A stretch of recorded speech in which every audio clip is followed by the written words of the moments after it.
And we're back for another Bridging the Gap. Bridging the Gap on drugs. Not sure how you do that. It's a good opening. Yeah. Maybe we'll scratch that one. You got their attention. Nah, we have to. We can't edit. The best part about this is we're just not editing things. Exactly. Whatever happens, happens. It's like Vegas. You get to see what actually happens in Vegas. Yeah, what happens here doesn't stay here. So one of the things that's really interesting to me is how people use Facebook and social media to highlight problems. And oftentimes I feel like because they're highlighting the problem, they actually make it worse. And the most recent one was this poor dwarf kid from Australia. And he suffers from dwarfism, which even suffering from dwarfism is kind of an odd thing to say. Definitely. Because it already puts it in a negative light. But I'm just repeating what has been said, which is what people do on social media. So let me backtrack it and say it the way I said it first. This kid from Australia, who is a dwarf, is about 9 years old, and he's been picked on. Sad, frustrating. I think he's about 9 years old. I did not watch the video, so forgive me for not knowing the details of the video, because this is exactly why I'm not watching the video, is I refuse to lurk into a 9-year-old's private pain about him feeling suicidal and him being bullied by a bunch of kids. And then obviously the only reason why I know about this is the mom and or dad decided that it was a good idea to post a miserable moment in a 9-year-old's life online. Where if it was a normal kid who did that to a kid having a total breakdown, you'd be labeled a bully. You'd be investigated. But these parents, meaning well, emotionally meaning well, I think are undermining the health of their kid. Take it away, clinical psychologist. I'm just imagining, let's say I was the therapist, pretending I'm the therapist for this family, and the mother or father are having a really bad moment in the session, just talking about how tough it is on their son, how tough it is to have dwarfism and other kids can be mean and they're crying, and then I videotape them in the session while they're crying and having this really bad moment, and then I'm like, hey, by the way, I videotaped everything that just happened and posted it on social media. I'd get sued, and they'd be right to sue me. They would report me, try and get my license revoked, as they should. Yeah. And forget all the violations that go into it, because I ethically wouldn't be allowed to do that. Yeah. Just as a human interest kind of a thing, most people would agree, what's the matter with you? Yes. Why would you do that to another person? They're having a private down moment and you're going to put it out there to everybody? It sounds horrific when you apply it to an adult. Yes. And for some reason, it doesn't sound horrific when you apply it to a child who's significantly less able to handle that kind of a thing than the adult is. Yeah. It's worse because Yeah. he's only 9. And they've now permanently put this up there. It's never going to leave. Yeah. So even if this kid makes it through this horrible time in his life successfully, he'll be indirectly haunted just by its own existence. Even if he's not completely bothered by it anymore and he becomes a complete functional member of society who's not completely scarred for life during this, which I feel badly because it is possible. At this young age, it's possible to scar somebody this badly, which I think might be worse than the bullying. I don't know exactly what the bullying is, but the whole conversation we've had in the past is that when bullying happened in the pre-social media, an exchange would happen, feelings would be hurt, maybe you'd have a horrible time for a week, a day, a month, maybe even a year. I don't know, I can't tell you. But it has a terminal period. Like at some point it terminates and you move on. Yeah. Once it's on the internet, it's there forever. Yeah, the second you post it, you don't have control anymore. If you think better of it and you're like, oh, actually I feel bad that that's out there, and you take it down, it's not yours anymore. Yeah. Somebody else has it. Exactly. Somebody has it, and you never know what's going to haunt you. And anyone who has any physical diagnosis that makes them look physically different ends up being a target for getting picked on and bullied. Yeah. And they have to learn through their life how they're going to manage that, how they handle that, how they're going to reframe that. And now one of this kid's worst moments emotionally is out there forever. Yeah. So most of them most individuals who have those kind of physical differences don't like being bullied, obviously, because no one likes being bullied, but also don't like being pandered to, and Yes. like, oh, it must be so hard. Everything must be so hard for you. It must be all. You're such a brave person that I don't know, but I'm calling you brave anyway. They usually hate that too. Yes. I would hate that too. It's insulting. Yeah. It's like, how about I'm just a human being? It doesn't matter what I look like, and we're going to get to know each other. Maybe I'm a jerk. Yeah. Maybe I'm nice. Exactly. Just like any other human being. But now you take that away when it's like, look, he's a victim. Yes. No, he's not. It must be have to so be. hard for you to be as tall as you are, walking around, and possibly bumping into things. I never bump into things, not even Mickey Mouse's hand. But it's true, Exactly. and it really is. It's frustrating because people want to be treated like individuals, and everyone has their issues being an individual. To end up labeling this kid as a kid with dwarfism, he's just a kid. Doesn't really matter. He's got problems. Doesn't really matter what the problems stem from. And the important part is to gather around and find a way to channel this kid's angst and fire him up to go forth undeterred by people who don't know him. And one of the things that as you know, we talked about with the kids, and I'm not sure if we talked about in the podcast, is I always have kids ask two questions of anyone saying anything. Is it true? And do I value that person's opinion? Period. Yeah. It's a huge filter that kids are not being taught, because they're actually being taught the opposite of what we were taught when we were kids, which is sticks and stones will break my bones, but names will never hurt me. You cannot be hurt by a name if you don't allow it to hurt you. It's like the old adage that a boat doesn't sink because of the water around it. The boat sinks because of the water it lets in it. Yeah. You know? Yeah. And that's exactly what's happening. I'm not saying it's easy. That's not the point. The point is that if you have a problem like this, posting on the internet for a kid who already has attempted suicide prior to this event, so you've already posted somebody who's suicidal. How do you think they're going to react to having this video on the internet for all their life? And it's going to be there when they're 15. Mm-hmm. It's still going to be there. And like you said, it's not easy. And of course it's not easy. It wouldn't be worth talking about if it was easy. Yes. Because everyone would just do it anyway. Yeah. It's Just important to ignore talk about because it's hard. Because it's really hard. Mm-hmm. That's why it's so important to talk about. That's why it's so important to teach kids to have that kind of resilience. And I think one of the issues is that anytime it's your kid, and I don't have kids, but I've been around parents and kids for a long time, I completely understand the emotional response to once your kid has been wronged in some way. But also, like I teach the kids, emotions are a red flag of do something about it, not emote further about it. I'm outraged. Okay, let's do something, ... not emotional, ...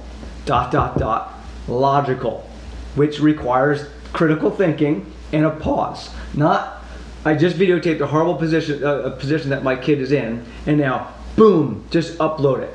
Or not even waste that time, let me just go Facebook Live, which I don't even know because I didn't watch the video, and I'm not going to, because I'm not going to add to this kid's angst by being another set of eyeballs watching this. That also takes discipline. Don't pass those stories around. Yeah. Maybe just say, I heard that this kid from Australia got bullied. It was horrible. We should stop bullying. Fine. Can't do that either. And not then, going to stop bullying. And then parents might show their kid if they do something like that. With any child in any situation. Hey, point, look at all these people who support you. Look at all these people who said nice things about you. You're reinforcing it matters what other people you've never met think of you, which is reinforcing the bullying, not even realizing it. That's an awesome point. Why does it matter? Just it doesn't matter that they think you're brave. It doesn't matter that they think you're great, just like it doesn't matter that these other kids think that you're horrible or you're different or you're odd. Neither one matters. Yeah. What matters is who do you care about? What do they think of you? And like you said before just a minute ago, is it true? Do I value their opinion? Whose opinions do you value? Why do you value their opinion? Yeah. What do you think of yourself? So that should be all that matters. I was listening to something yesterday, and it made me write something down, and I didn't put it up in my notes today. But basically what's happening with social media is kids are trying to satisfy an algorithm. They're addicted to an algorithm of people liking their stuff. And sometimes liking your stuff is the worst moment of your life, rather than liking you for who you are in real life. But it got likes. Yeah. So it's And just it got like passed media. around the world. How fast did it go from Australia to all over the world? Yeah. It's crazy. And it's just like politicians say about media attention, you know? Mm-hmm. Attention's attention, media is Yeah. media, coverage is coverage. There is no such thing as positive Yeah, or negative. exactly. So now we're just teaching 12-year-olds, 9-year-olds, Yeah. 4-year-olds that. Yeah, absolutely. Just get likes. Yes, Doesn't just get matter likes. why, doesn't matter what they're based So this leads me perfectly back into the addiction of social media and the lack of grist that kids are having. So now there's been the choking game, kids have died from that. There's now the tripping game, or where they call it, the 3 people jump up and down, the 2 people on the side kick the legs out from the kid in the middle. Again, I refuse to watch the videos. This is the latest one. I don't bother watching the videos. I'm sure they're broken bones, maybe cracked skulls, maybe death or paralysis, depending on where your head hits. Because if you land on a curb and you hit the back of your head, Yeah. that's the end of it. So I still want to go back to the drugs. I want to just bookmark drugs and how, again, parents undermine the message about anti-drug stuff because they don't know the vernacular and the subculture that sneaks into kids' lives. Specifically, bookmark dabbing. So what I'm finding over the last 20 some odd years is there are less and less real rites of passage because there's less accountability for kids. So they're not bumping up against consequences. So once you have that, the body has a natural desire to find out what reality is. Because like you said, it's like, don't go into that closet, the boogeyman is in there. Well, when kids, especially the last probably 2 generations, who have grown up essentially consequentless by parents who are, helicopter parents, bubble wrap parents, lawnmower parents, Zamboni parents, whatever it is you want to call them, they have not seen consequences. They have not actually gotten the full force of the friction of what reality is. As we discussed before, without friction, we have no way of moving. Without any way of moving, we have no way of moving to or from harm. So I think a lot of these challenges, everything from Tide Pod to now this tripping game thing, is adolescence. It's no wonder it's happening from 10 to 14, that suicide rate, because that's when they're realizing that reality does exist. They've been sheltered from it. We need to find new challenges that allow us to see consequences. None of this is conscious. I think this is totally subconscious.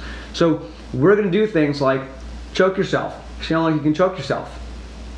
Well, that's a real consequence and a discipline to not die. But if you're unconscious, it's hard not to die.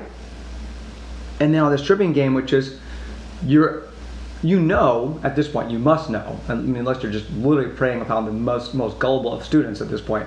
We're going to jump up and down, and I'm going to kick your legs out from under you. Those are your friends? But again, they're seeking a thrill in order to get some type of consequence. And they don't, because they're stupid kids, they don't know that the consequence is possible death or permanent injury. And people love to say, boys will be boys, girls will be girls, kids will be kids, whatever. They will be whatever. Yes. There's a big difference between, hey, I have a trampoline, let's ride our bike off the roof onto the trampoline, because the kids aren't thinking that I'm going to get hurt, I might get hurt, but they're just thinking like this would be fun. Yes. You'd be more worried about a kid who was like, I'm going to ride my bike off of my roof onto the concrete. You'd be like, whoa, okay, do we need to see someone? Are you trying to hurt yourself? Yeah. It's such a difference having the trampoline there. Yeah. Both kids might hit the concrete. Yeah. One, the plan was ridiculously stupid, but you understand what they're doing. The goal wasn't to hurt myself. Yes. The goal is now, hurt myself on purpose for the pleasure of other people, because it's worth it for me to get hurt if people are going to give me positive affirmation. That, yeah, I got a bunch of likes, I got a bunch of thumbs up, so what I did was good. You know what? I'll hurt myself even worse, just for you to like me. Do you remember what was it? Oh my gosh, who were the bunch of morons that would do all the like firecrackers in the pants, and he did Dirty Grandpa or whatever. Oh, Jackass. Jackass, yeah. The whole Jackass series. Yeah. I mean, that was the epitome of guys trying to push the envelope of stupidity. What can we get away with? Yeah. Basically. Yeah. And people watched that, and they were also older. Yeah, they have were in a their fully 20s and developed 30s. frontal lobe. Yeah. So that was all on their own, and people were like, okay, it's not how I would spend my day, but some of that's funny. And even with the idiocy that they were engaging in, they did try to kind of prepare for the inevitable consequences. Like, they did want to have some type of medical attention nearby because what they were doing was stupid. The thing is, they recognized what they were doing stupid. They're basically extreme stuntmen. Yeah. And they're like, hey, this is funny to us. We're mind-altered 20, 30-year-old comedians, stunt people, and they made millions doing it. But as what happens in the 20 and 30-year-old range, eventually moves to the teens to 20-year-old range, eventually moves to the 10 to 15-year-old range, eventually moves down to your toddler range. It's just the sliding scale of stupidity, because once you've seen it, it's like the telephone game. Eventually it just gets down to the lowest common denominator of, oh, so what's the next thing? We're going to have 4-year-olds do this? And they have on every one of their videos, don't try this stuff at home, we're professionals, all that other stuff. Yes. But now everyone has an audience. Yes. Back then, your audience was your friends. You do something stupid to make your friends laugh, they'd laugh. Yeah. It's smaller. You don't have to get as extreme because your audience is small and they've only seen so many things. Yeah. So, your friend falling off of like a 5-foot thing's hilarious. Yeah. Because you haven't seen all that much that's bigger in terms of someone your age range. Now everyone has an audience. Yeah. So you can go on and look and like, hey, they played the tripping game off something this high. Well, we have to go higher. Everyone's got Don't an give audience anybody now. ideas. That's the worst part. Yeah, exactly. Yeah, you have to be nervous about that. Yeah. And this is, so speaking of which, I find it kind of annoying about the whole marijuana debate. Again, I get that we have alcohol is legal, blah, blah, blah, blah. The point that I'm at is that you have adults who will make sure their children do not drink to 21.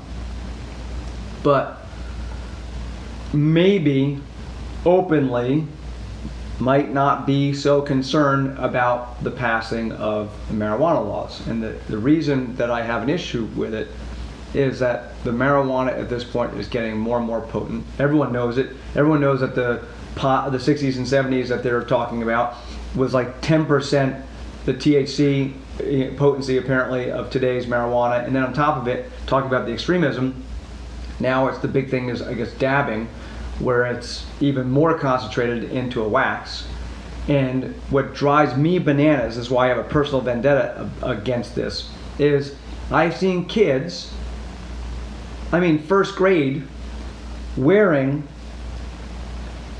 wax. Basically it looks like the poop emoji, but in the color of wax. It's a wax poop emoji dabbing on a t-shirt. But the parents don't know this. But my question is, who the hell is selling this on a kid-sized t-shirt? Yeah. So how much of this is subversive advertising for young kids? It's like when they used to get mad at selling the candied cigarettes, back when we were growing up, the hard candy ones and the gummy gum cigarettes. Yeah. And the other part is, because parents don't know, I sometimes look like the overbearing parent in the dojo, because my big thing is there's no dabbing in the dojo because you don't understand what it is. And for those who don't, the dab is actually, it's such a potent high that when you actually smoke a dab or whatever it is, shows you how ignorant I am about it, but basically when you use it, it's so potent that people basically zonk out. And this is actually someone putting their head down on the table because they're so freaking high, they basically just check out. And now we have toddlers running around with dab t-shirts doing this because Cam Newton or somebody like that did it in the end zone, and now it's just a dance. No, it's not a dance. It's actually opening your kids up to the acceptance of drug use at a young age, and they have no clue why they're doing it. And at some point, they're going to probably just be as innocently curious because they've accepted it since they were 6 or 7. And makes no sense. They keep being told, even posting your kid's video online and telling them about how many likes they got. Yes. And teenagers, this many of my friends liked my Instagram. I have this many friends. I have this many people who like this. It's just everybody telling you that what everyone else thinks of you, even people you don't know, matters. Yep. So if everyone is saying try drugs, everything everyone says matters. Yeah. Getting likes matters. You won't get many likes. You've been dabbing in life. since you were 7. You might as well try dabbing. Yeah. And you'll get more likes in person. You'll get more people will like you, and it matters. I've seen that happen on YouTube too. Because Facebook always has these stupid things where a kid basically did that.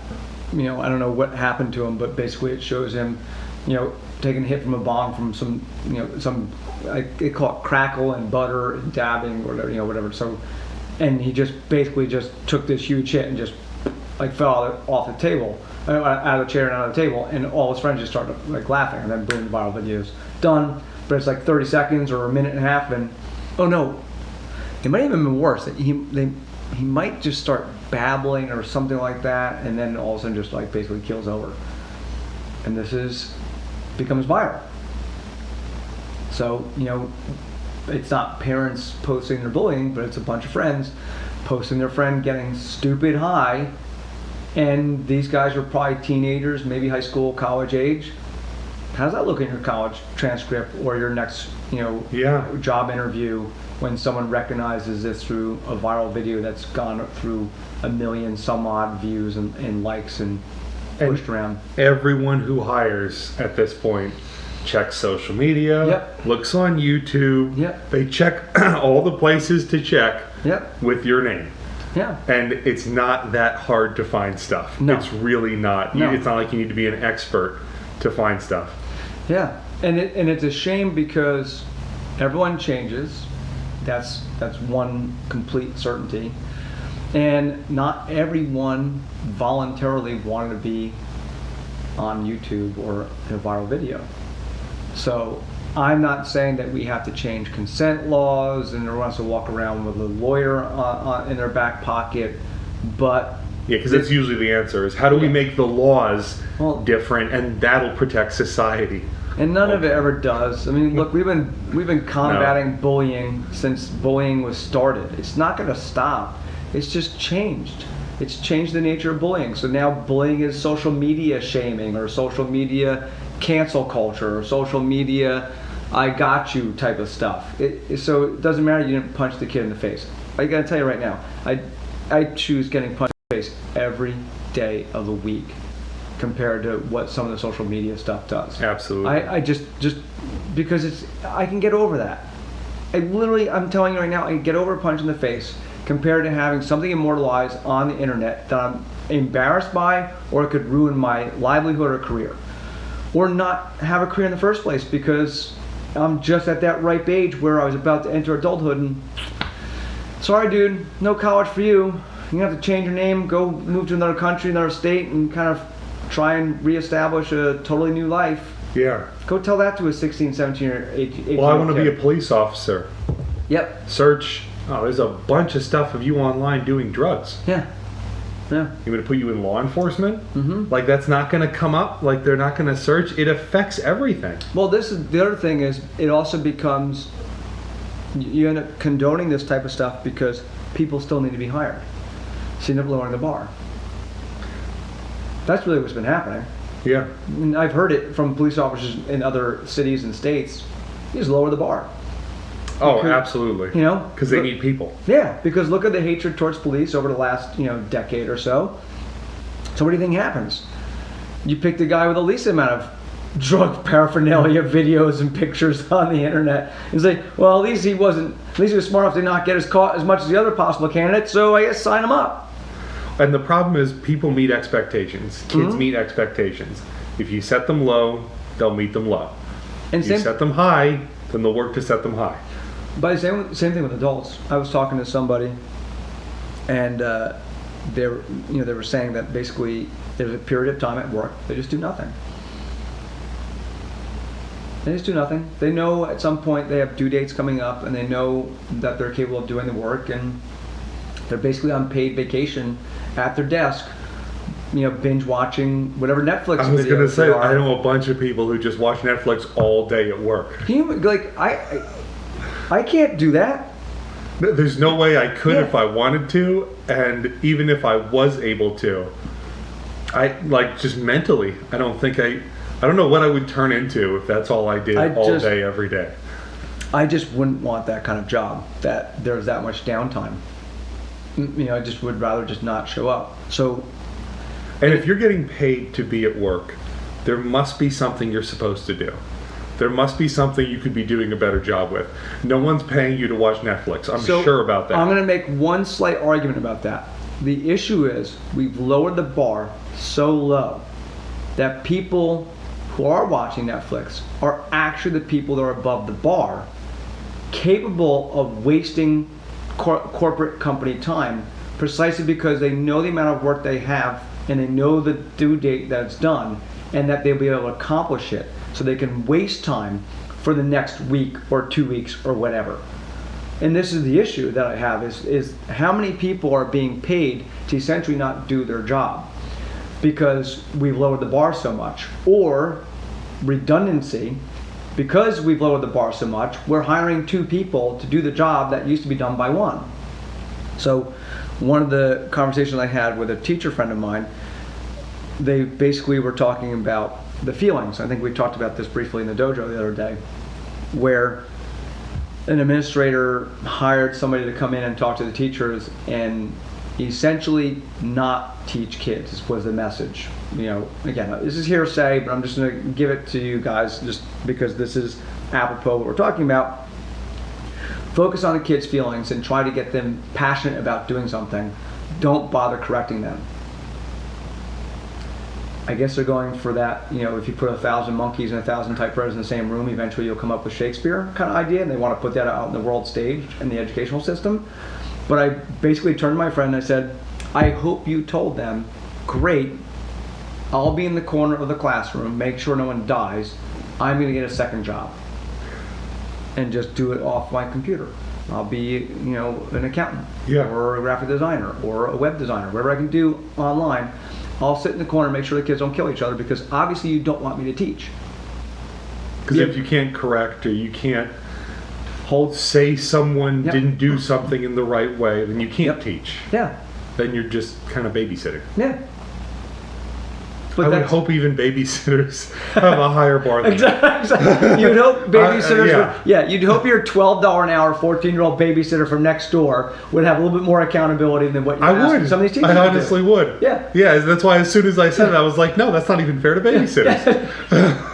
But this is what we're doing, talking about lowering the bar, because we don't want to get in the way of the genius of kids. Yes, but not that way. Yeah. So, I think I've talked to you about Ken Robinson, and I think I sent you the video, or you eventually found the video. Yeah. So Ken Robinson is a big proponent. I think he's a philosophy of education guru. TED Talks, look him up. He's fantastic. He basically discusses how education is killing creativity in kids. I could agree with that.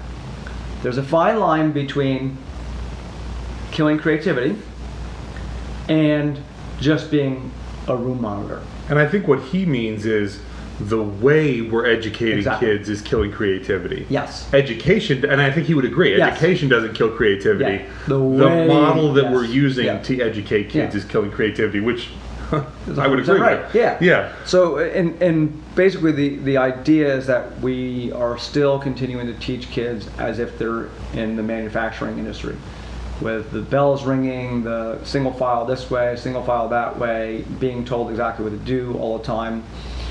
And I think the industrial age has obviously given way to primarily the informational age, which requires a lot more critical thinking, a lot less bell ringing, and a lot more self-actualization. You know, if you were in quadrant A, pressing out, head stamps for product X, and then eventually at that point it's like, bing, go grab lunch, and then bing, go to quadrant Z, and I want you to put tires on rims or whatever it is, whatever manufacturing process you're in, that's what you did. But you were very much married to a clock, a bell, a foreman telling you what to do, and then being in front of a machine, the machine basically bringing you things to do. It's not a handcrafted watch or a intimate relationship with 100 customers trying to keep them satisfied so you can keep their 401k rolling, or engaging in the psychological state of somebody, or trying to teach someone real-time physical and mental and emotional problem solving.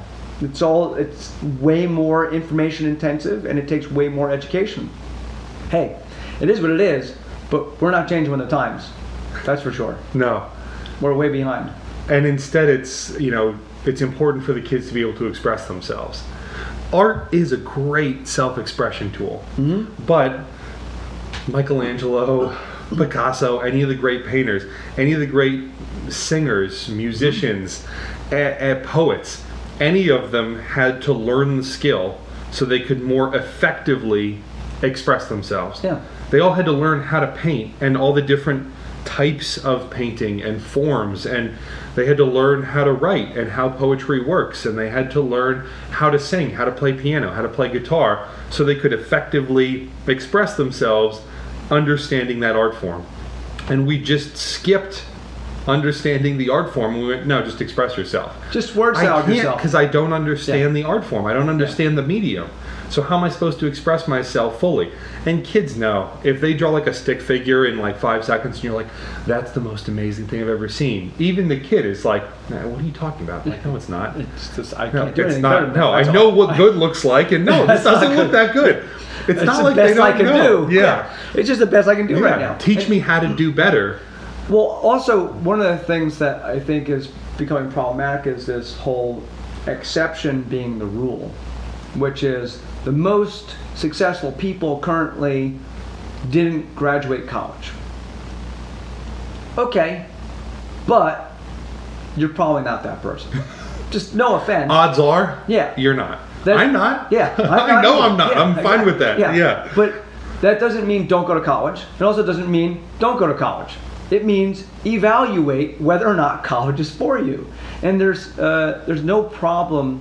There shouldn't be a problem having depthful conversations, but we don't have time for it anymore. No. What's interesting about the fact that we're having a podcast is, much like the tripping game, there are people who are recognizing there isn't time for dialogue, and they're plugging into podcasts that are 1 hour, 2 hour, 3 hours long, and they're keying in because they're starved for real conversation. And when you're starved for real conversation, you start picking up a conversation like a podcast that's talking about something that you're engaged in, and you put it at 1 1/4, 1/2 times speed, and you try and get through it as fast as you can. Because people just are wired that way today, is that there's no time to stop and forget about smell the roses. Have a relevant conversation about why your kid just dabbed, where they got it from, why they're dabbing, and what it means, and why it's not a positive thing for them to engage in. That takes too much time. Parents are just thinking, oh, well, my kid's dabbing, it must be a stupid kid thing. And instead it's just download the information. Like you said, get it as fast as possible, download the information. Which is why we wanted to do this in the beginning, because it's not staged and we didn't talk about everything we're going to talk about beforehand. It's just a conversation. Yeah. And the art of conversation, I think, is being lost also because of the divisiveness that exists, precisely because the exception is now the rule. Everyone wants everyone wants a zero defect, perfect life, yet every single person living life knows that's impossible. It's such a conundrum to live in this day and age, knowing that the drive is basically just more. Yeah, all the time. It's just quantity. There's nothing quality about it. You can brush it up however you want. Most people are just engaging in quantity. It's form over function, quantity over quality, and ASAP. Everything is ASAP. Yeah. And I don't think that kids are immune to feeling that and hearing that conversation and knowing that this is kind of their default pace, and then you have parents wondering why their kids are maniacs. Yeah. Where's all this anxiety coming from? Yeah, Faster, why is better, my kid stressed out? Smarter, You don't think they can feel that? Why is my kid stressed out? I work so damn hard to give them everything. Why are they so stressed out? I bring them everywhere. I do everything for them. I stress myself out all the time to make sure they have a good life. Why are they stressed? You just answered your own question. Everyone should get a dog before they get a kid. Go be stressed around your dog, and your dog will start watch how it goes. Yeah. Yeah. Will start to freak out, and you'll start to realize just how stressed out. Yeah. Who's doing it? Who are we going to bite? Who we got to kill? Yeah. Just point in the direction. Point in the direction. Come on. Yeah. And kids do the same thing. They just usually don't bite people, so it's not as obvious and in your face. Some do bite people. I was not a biter, although everyone knows that one biter. And everyone's got a biter. Everyone's got a biter in their educational process. Yeah. Oh my God. But it is. They pick up on everything. And if you're wondering why your kid is acting how they're acting or behaving how they're behaving, the first place to check is the mirror. Yeah. Yeah, and that's so hard. I, as a philosophy major, as a clinical psychologist, they're both looking for the same thing, which is the essence of truth about the human condition. And one of my interests over time, like the state of kids, another thing I want to add as a feather into the cap of the dojo is possibly going into logic and argumentation with the kids. So using a conditioning half hour and instead going into rhetoric and logic and how to argue, what it means to have a meaningful conversation, and elevate the conversation rather than turn it into a ad hominem attack, which is, I don't like you because you're taller than me, so therefore anything you say is wrong because you don't have the perspective of a short person like me. And on that, I'm going to let you take it away because actually just made me think of this guy, Paul Sharp, that I've mentioned before. He had a really good post. Again, he's a thinker like us, and I like what he has to say. And he was making a post about what it's like to have conversations and how he himself recognizes that there are times that he's just not actually having a conversation because he's just too busy trying to win. An argument is an art form, and it's kind of a dance. It's like fencing. Yeah. My brother and I will get into arguments when neither of us really cares that much about what we're arguing about. We just it's like sparring. Yeah. And that is being lost. Just the art of the argument, conversation. It's like argument's a bad thing. Like, no, it's great. Well, just don't argue. Thing. It's by the way, it's such a driven point about couples. You know, couples who argue, or so the adage could go either way. Couples who argue in public is awful, or couples that don't argue is great, or whatever one you want to do, whatever side you're on. And it's just people argue, people bicker. It doesn't mean it's awful. It just means that they're trying to figure out why the other person sees something another way. Yeah. And sometimes it's about winning. Sometimes it's about just figuring out why on earth you are the way you are. So, and when you're married, you're usually trying to figure out how to live one life as two totally different people. Yeah. If you don't get into arguments, then Yeah. what? Yeah. How's that even possible? Yeah. Either that, there's a lot of she shed and man caving going on. So I'll read this real quickly because that was a good way. We have until another half hour? No, I gotta run soon. Yeah. Okay, so maybe we'll wrap it up on this one. That's right. Yeah, that sounds good. So I'll say this and I'll let you have the last word. While talking with a friend tonight, I realized I've never changed anyone's mind, and my mind has never been changed due to debate. If anything, the desire to win a debate has caused me to lose valuable people from my life. Conversely, meaningful conversation has caused me to change when I needed, and has added incredible friendships to my world. A conversation involves genuine curiosity, understanding, and validation. Doing my best to understand what is being said to me before attempting to be understood has been and continues to be the most humbling, ego-crushing thing I've done. Suspending the need to be right and replacing it with a genuine desire to understand what is being said, even if I don't agree, is challenging.